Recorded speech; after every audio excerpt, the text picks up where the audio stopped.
anta akabakora ikiganiro mu nda y'isi. Hari umukobwa bitaga Annette bakoranaga, bageze mu kiganiro urumva baranazindukaga, umutarama ashaka kugira gute, ashaka kumufata ku ngufu.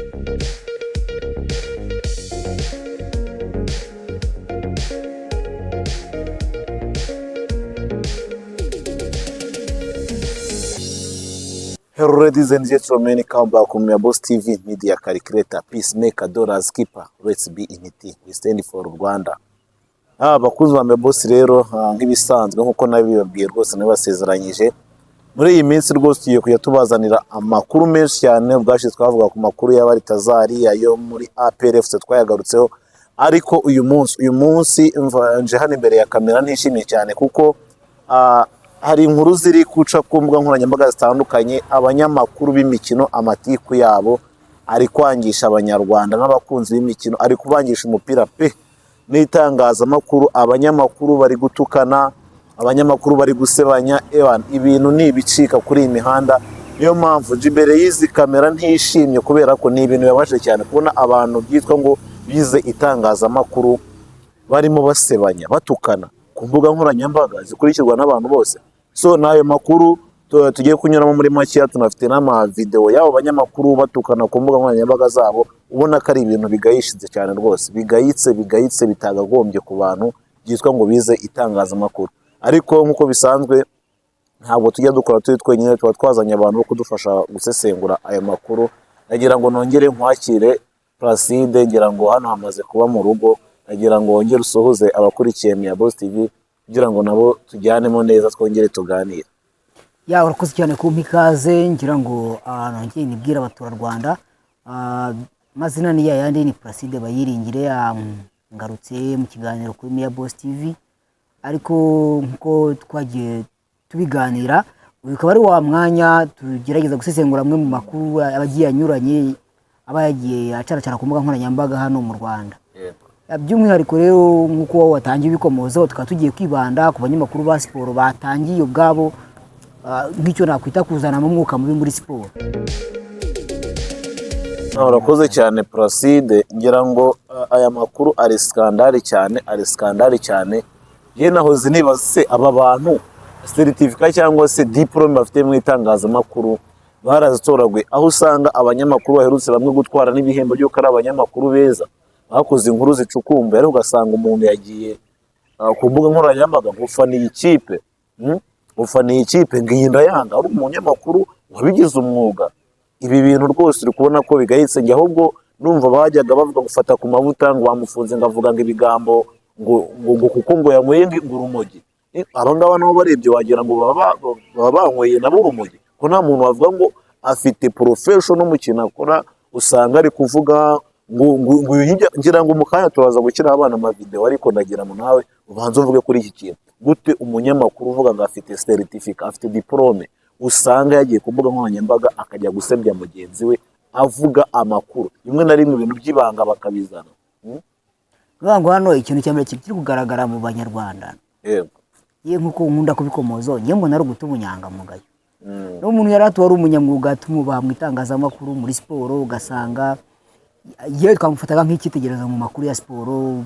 Usanga nishobora kunda kumva amakuru, ugasanga ni n'abanyamakuru kwita ko bakomeye bazwi muri kino gihugu cyacu. Abanyamakuru ba siporo tubona bagenda bafite uburyo baba influencer cyane mu bijyanye na siporo, ariko ugasanga hagati yabo ntabwo bari kumvikana.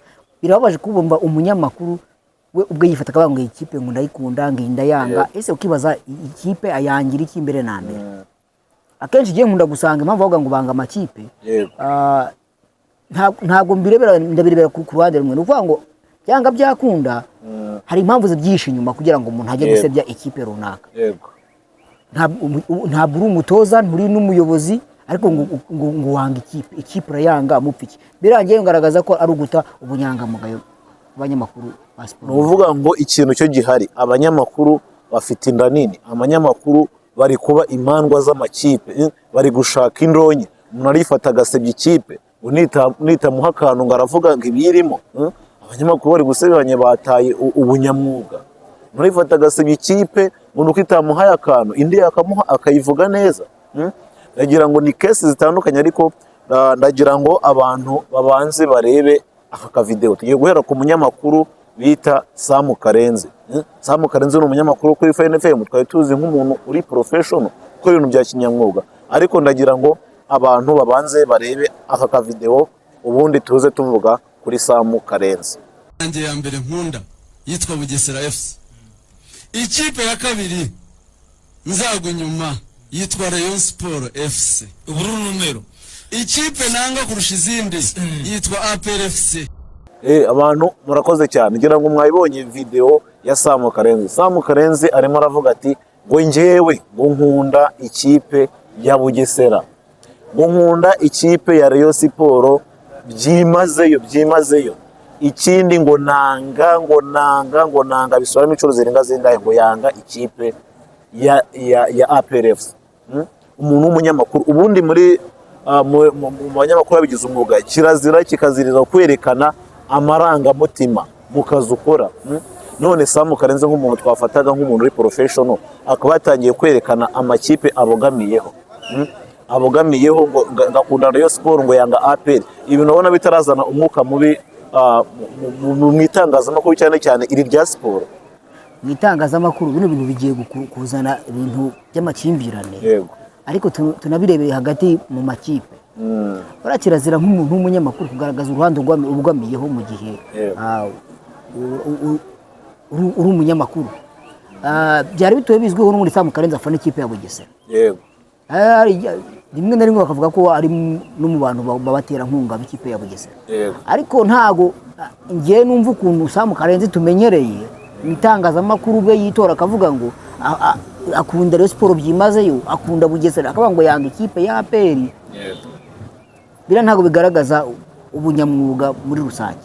Ariko nari ikindi kintu ngerageza kubirebera hose, aratanga uruhe rugero ku banyamakuru bagenzi be bataratera imbere. nuvuga ngo ibintu biri kuba ubwashize nibwo hari amatiku mu bintu bigendanye n'imyidagaduro hagati y'abahanzi bavuga iby'uburozi n'iki, ariko ndi kubona n'uburozi bugiye kuza no mu itangazamakuru cyane cyane ry'imikino, kuko uri kubona bari kuvuga amagambo akomeye, yo gusebanya menshi cyane. Ubu ngubu tugiye kugaruka kuri uyu munyamakuru bita Anta Mucyo. Ni umunyamakuru amaze iminsi ajya kuri live agatukana agasebya abantu. Burito nubwo hari nawe ibyo bamuvuze, ariko biragaragara ko kontingi z'umunyamakuru ntabwo azifite. Niba umuntu akwatatse nawe ntabwo uhita umwataka ku mbuga nkoranyambaga ngo nawe ngo umutuke umusebye umuvugeho ibintu. Nagira ngo rero nawe mbere yuko tumuvugaho, reka abantu babanze barebe iyi video Mucyo Anta arimo atuka abantu, avuga ukuntu ngo baruvuyanga ngo bibaga amatelefone mbere yuko baza mu itangazamakuru. Ndagira ngo abantu babanze barebe aha ka video tuze tuvuga kuri Mucyo Anta. Nzabibabwira atizwa n'imyenda yo kwambara. Mereye abo baruvuyanga mu baho ubutumwa barije bari menge, abo bose barije bari menge.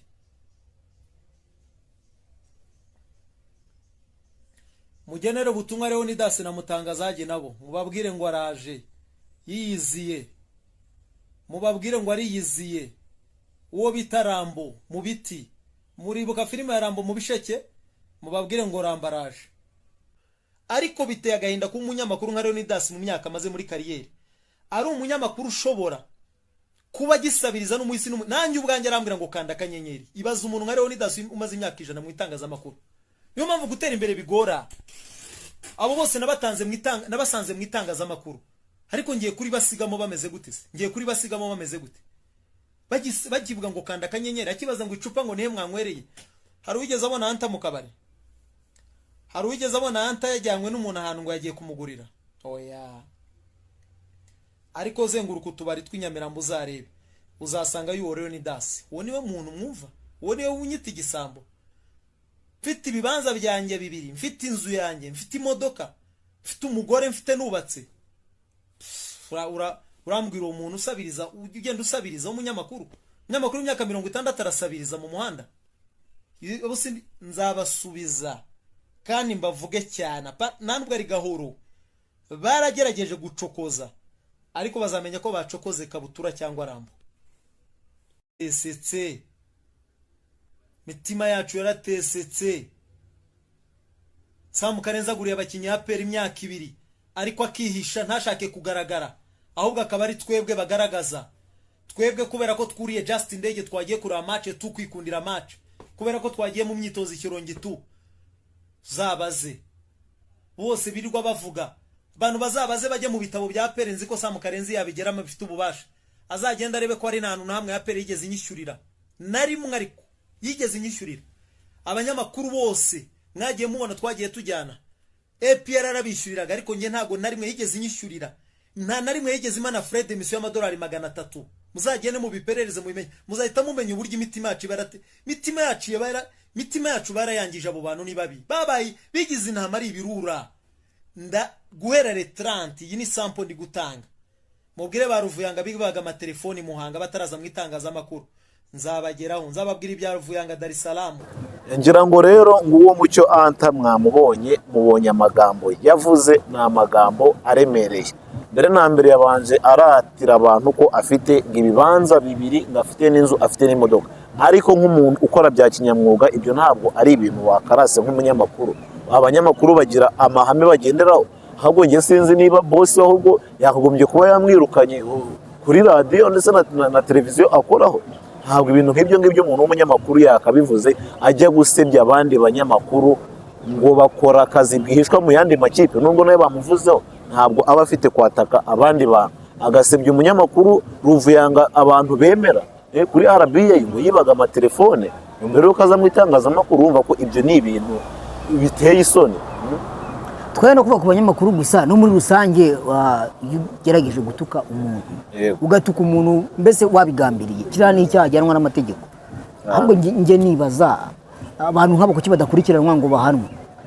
Leta rwose ishaka kuri bakurikirana bahanwe, ntago ufa kwifata ukatuka umuntu ukamwataka ukamuvuga amagambo atari meza, imwe na rimwe namusebya kuko ntago ngiye guhagarara ngo nimeze ngo Ruvuyanga ngo yibaga amatelefoni, kuko nta muntu ugize ujya kurega ikirego kuri polisi avuga ati Ruvuyanga yibye telefoni. Yego, kandi ubwo barabikoze, ariko si ngombwa nguze ngo umutanga mu itangazamakuru sanga uri muramuteza isi, ariko birano gusebanya, kandi icyaha cyo gusebanya ngira ngo mu Rwanda ni icyaha. Je numvaga wenda ndabizi abantu bakurikira imbuga nkoranyambaga zitandukanye, je ndumva ahubwo RIB yakugobye kuba yabijemo, kuko hari no gusebanya mu kanya baraje nabo usanga bazanye n'ingengabitekerezo. Urumva niba abantu batangiye gusebanya ku miryango yabo aho baturuka, urasanga ko n'ingengabitekerezo n'ubundi naho yazana nk'uko byagaragaye muri entertainment ya music. Yego rwose biragaragara ko nabo umwuka mubi uri kugenda ututumba, nabo urasanga abana rogana nk'uko bagiye babivuga. Urabona ko uyu mwuka ntabwo ari mwiza.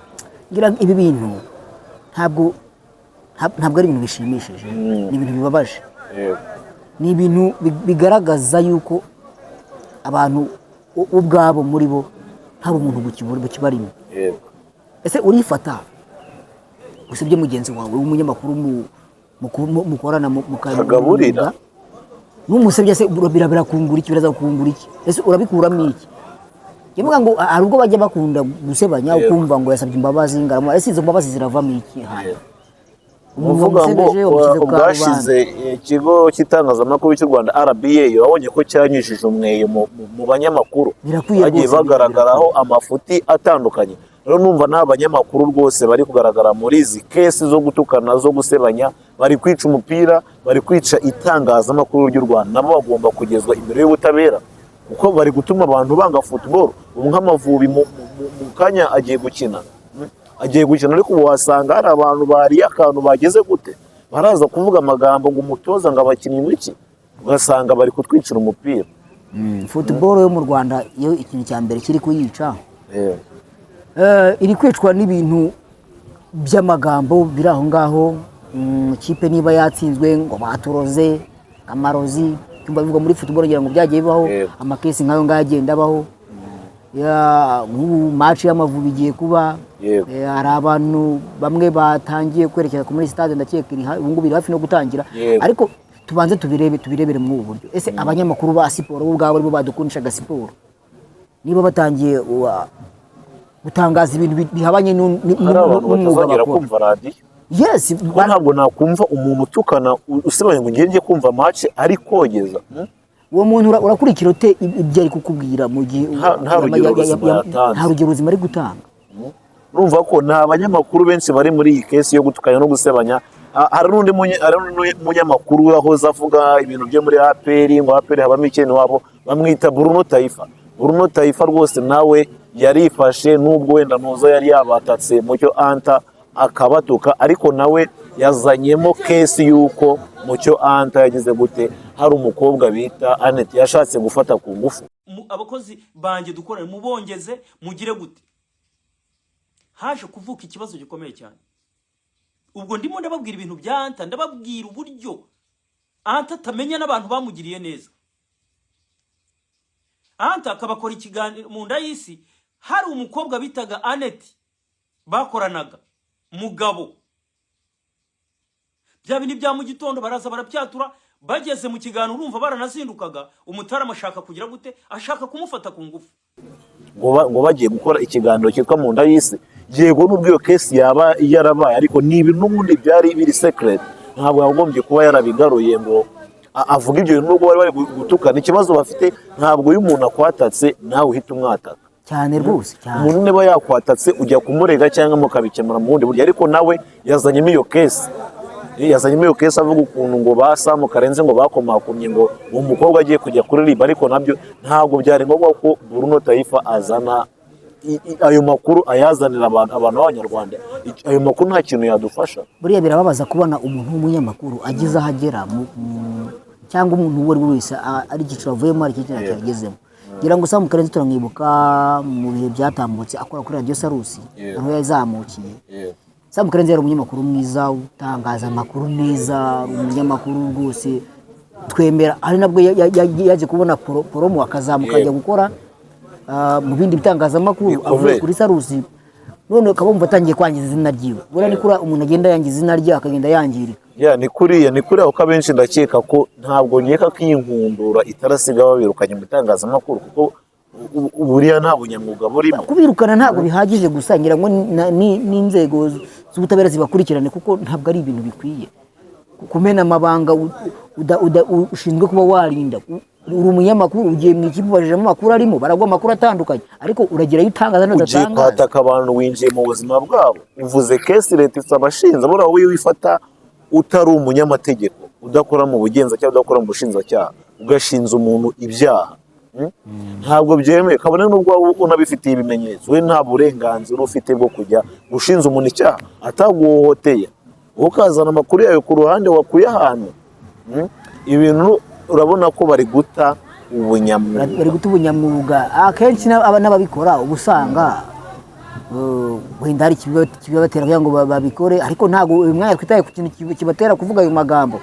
Nubwo waba ufite ibibazo na mugenzi wawe, washaka uburyo muganira mukabikemura, cyangwa mukanyuza mu bundi buryo kuri mutagiye kubyereka isi yose ngo mwishyire ku karubanda. Ariko udaciye ku ruhande, nuvuga ngo ni ibintu bibiri, bari kubura umuyangamugayo, ikindi bakagira n'inani.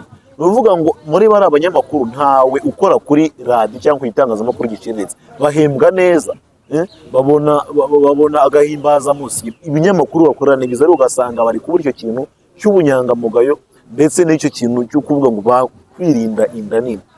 Hari umugani bajya bacanga burya ngo umwana uhaze ngamena imbehe.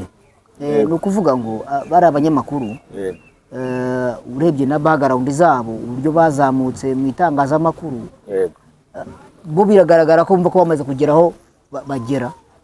Nabyita nk'umurengwe, ngira ngo kuko niba umunyamakuru harahageze agatangira kumva ko yageze, agatangira gusebya bagenzi be, agatangira no gusebya akazi akora. Niba ari gufata amakuru atakwiye gutangaza, ugasanga arimo arayatangaza, havuze ngo ikipe ya APR ngo ikene wabo, ibyo gikene wabo yemenye teka adakora mu ikipe ya APR. Na makuru nawe afite ataraye ukuri, aragiye ayatangarije isi yose muri rusange. Nyamara kuyatangaza ko nituyakira turumva ko byanga byakunda mu ikipe ya APR harimo ikene wabo. Nyamara ntabwo tuzi ko neza kimwe n'abo cyete kirimo. Ibiro biri kugaragaza yuko abantu haraho bamaze kugera, burabumva baharaho bageze, batera umurengwe, batangira kwangiza akazi bakora. Yewe ikintu navuga dusoza kuri iyi ngingo, ikintu nabwira aba banyamakuru nibagira amahirwe yo kubona aya videos tuba turi gukora nk'abanyamakuru bakiri batoya, bere kwica itangazamakuru, bari kwangisha abantu itangazamakuru. Hari generation dukunda itangazamakuru, ariko isura bari guheza itangazamakuru bari gutuma abantu bamwe banga itangazamakuru ndetse bakanga na siporo. Ngira ngo wenda n'amasaha yagiye tugiye gukurikirana match y'Amavubi kugira ngo tuzabone uko tugezaho abanyarwanda update. Nagira ngo dusoreze ahangaha, ariko njyewe ndifuza ko iyi kesi yazamo n'ubugenzacyaha kuko bari kurengera bari kurengera. Ngira ngo rero mbere yuko tusoza siniya wagira ubutumwa ugenera aba banyamakuru cyangwa se n'abanyarwanda muri rusange, ubundi tugasoza kuri iyi ngingo tujya kureba match y'Amavubi. Ubutumwa nahabagenera rero tunasoza, ngira ngo ni ukubabwira bakitondera ibintu by'amagambo bavuga. Abanyamakuru bakageza gutangaza inkuru z'ukuri, inkuru zifitiye abanyarwanda akamaro, ndetse nabo ubwabo bikomeza kubazamurira izina, nabyo byo kuzanamo gusebanya byo batangire babyihane kandi babyirinde. Ikindi nakomozaho ni kuba abanyarwanda bose, ntabwo ari abanyamakuru gusa basebanya, ntabwo kuba batukana, ngira ngo n'abandi babikora, aba YouTubers kumva bakasuku n'abandi batukana bafata ku mavuta, biriya ntabwo ari ibintu bikwiye abanyarwanda muri rusange, yango irane mico bagomba kureka. Urakoze cyane Placide. Rero bakunzi ba Boss TV, ngira ngo niba mwakunze iki kiganiro twabagejejeho, ndagira ngo mukande subscribe, share, like na comment. Ikindi wibuke gukanda kunzogera kugira ngo tujya dushyiraho ikiganiro cyangwa se amakuru ujye uhita udukurikirana 5 kuri 5. Ndagira ngo mbashimire muri abantu b'abagabo mwe mudukurikira, mukomeza kudushyigikira, turabakunda cyane. Salute. Ni gahunda imeze ite yo gushwanyaguza ibya turayikubita mpaka. Ufite ikizere gusa se ariko u Rwanda ruratera ntabwo ruterwa, warubizi? Ushatse kuvuga iki nyine? Nshatse kukubwira ko ikipe yose izageza hano tuzajya tuyikubita tuyinyafura. Uravuga hari igihamya ufite? Igihamya kirahari. Ubu se wowe ntibikwigaragariza byonyine? Banza urebe stade umusaza yatwubakiye byonyine, ntabwo uhita uvuga ati rwose pe byarisobanuye.